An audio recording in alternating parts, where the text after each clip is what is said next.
Hi, everybody. Welcome to Canadian Shields. I'm your host, Pierre Shields. Today's going to be a fun one. What I've done is I've taken a video that I made a little while ago, and I've kind of remastered it because of the rebranding we've been doing with the channel. This is a video about Canadair's / Bombardier / the Havilland aircraft, the CL-215 to the DHC-515. Amazing water bombers. Please don't say super scoopers. Amazing aircraft. I grew up next to Canadair, so these are the airplanes that I watched every day as a kid. They're absolutely fantastic. Since we're looking at different periods of the water bomber, every time we talk about Canadair, we're gonna put up some classic Canadair aircraft. We'll talk about the F-86 quickly and the CF-104 and so on. We'll take a look at some amazing de Havilland aircraft, and we'll look at some amazing Bombardier aircraft, and we might even look at the Challenger a little bit, and there's a beautiful video that makes me kind of weep. The credits for all these videos are going to be in the description. If I've forgotten anybody, please mea culpa. I apologize. Let me know, and I will absolutely credit who needs to be credited. And I'd like to dedicate this video to all the firefighters out there. You've been working really hard, and this is no longer a seasonal thing. I mean, this is year-round. We appreciate you keeping us safe, and we keep you in our thoughts and our prayers. Wildfires are intensifying every year. Communities are at risk, ecosystems are burning, and firefighting agencies are desperate for tools that work. For more than half a century, one aircraft has stood out above the rest, Canada's purpose-built water bomber. First born at Canadair, modernized under Bombardier, and now reborn by de Havilland Canada.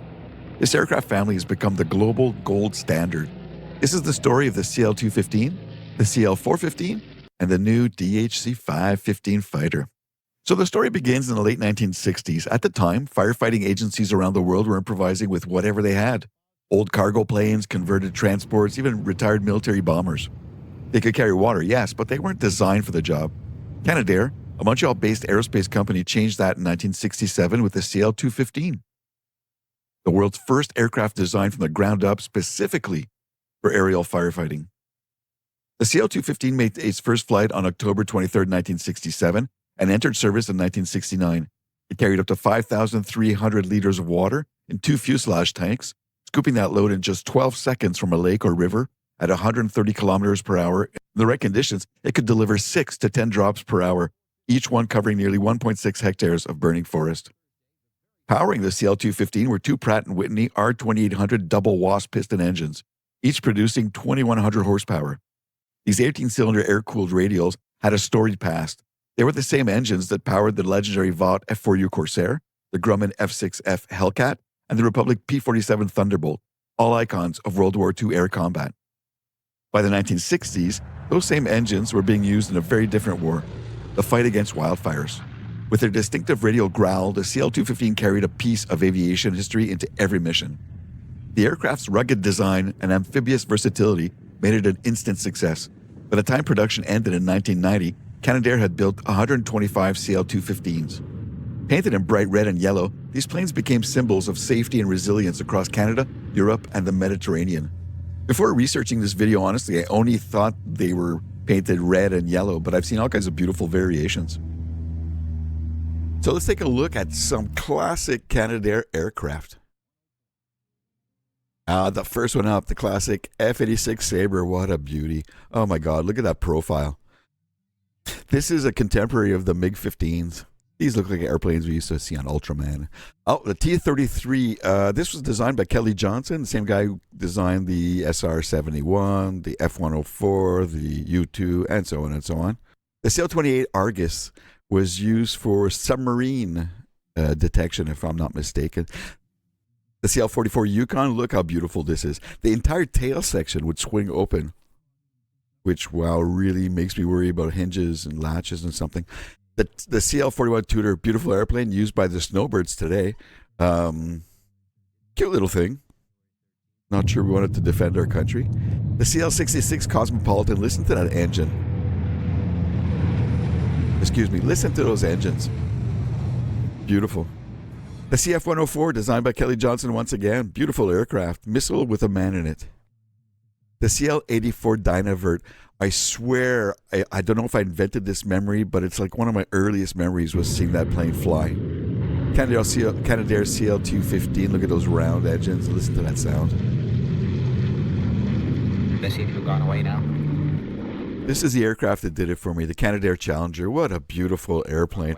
And I watched this documentary and it just blew me over. Pachelbel's cannon at the end with this motivational speech, absolutely beautiful. I'm just going to be quiet and let's watch it. The sheets and blocks of aluminum, the hundreds of miles of wires, the ideas and craftsmanship of thousands of people finally come to life within the personality of a single machine. The test pilots talk of high control power, of harmonization of control forces, of good balance and handling, the qualities of a great aircraft. But Atkins brags that this aircraft is gifted with at least tangible of qualities. It enjoys flying, if such a thing is possible.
Today's video is sponsored by me. So I put together some posters with the Havilland and the Canadair CL-215 and the DHC-515 that I think are pretty awesome. So new posters, t-shirts, mugs.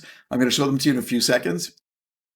Again, if you want to support this channel, it's really a great way to help support the channel. Thank you so much. Next came Bombardier, the inventor of the ski dog.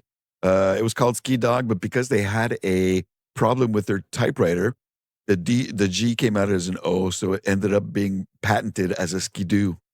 So Jean-Armand Bombardier, the inventor of the skidoo, was the founder of what Bombardier is today, with all the recreational products and their aircraft products and so on. So after acquiring Canadair in 1986, Bombardier modernized the aircraft for a new era. The result was the CL-415. Actually, first it was the CL-215T, where they put turboprop on the plane, but then they decided, if we're just going to put turboprops, instead of retrofitting all of our planes, let's come up with a new one. This result was a CL-415 launch in 1993 and quickly nicknamed the Super Scooper. I still like Water Bomber better.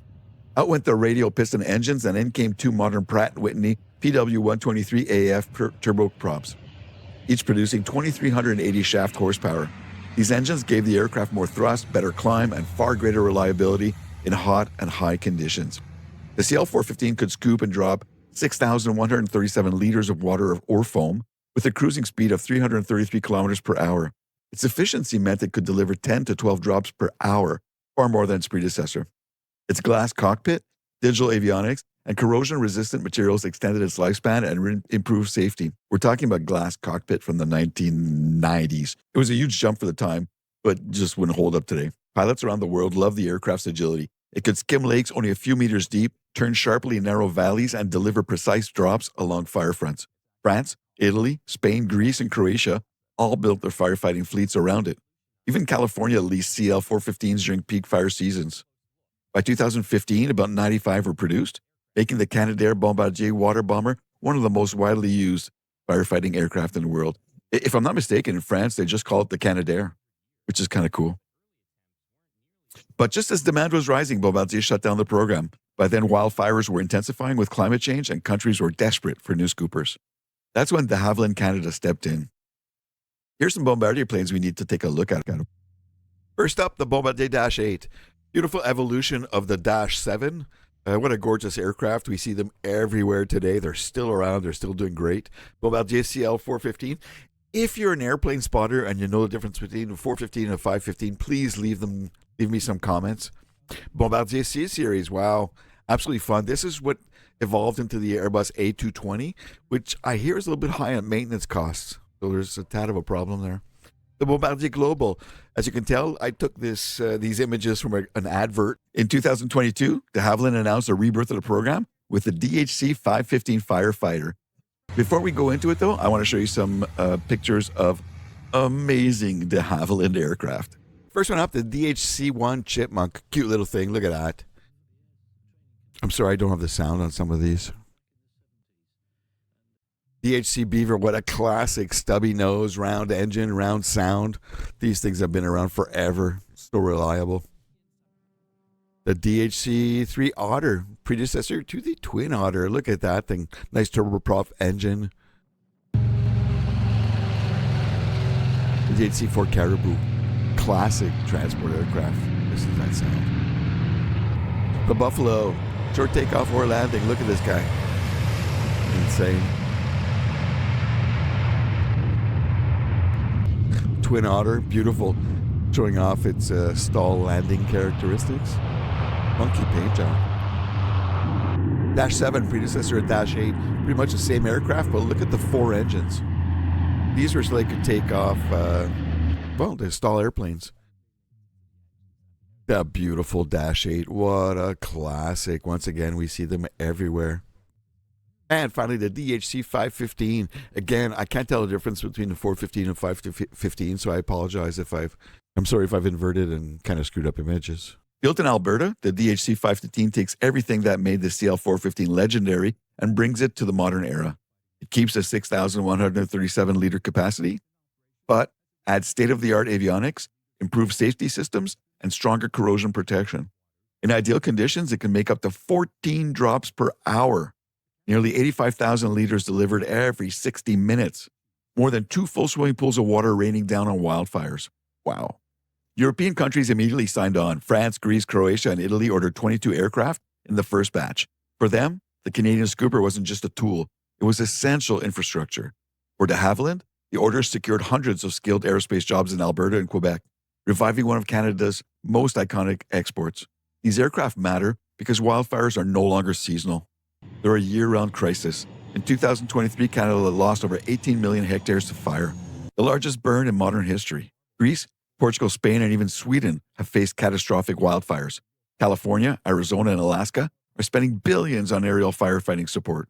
And at the heart of many of these operations is a Canadian-designed scooper. Why? Because of balance. Helicopters can carry about 1,000 liters per drop. Heavy jets like the DC-10 can deliver 40,000 liters, but they need long runways and hours to reload. The Canadian Scooper, on the other hand, hits the sweet spot, about 6,000 liters per drop, with the ability to reload in seconds and deliver 10 to 14 drops an hour.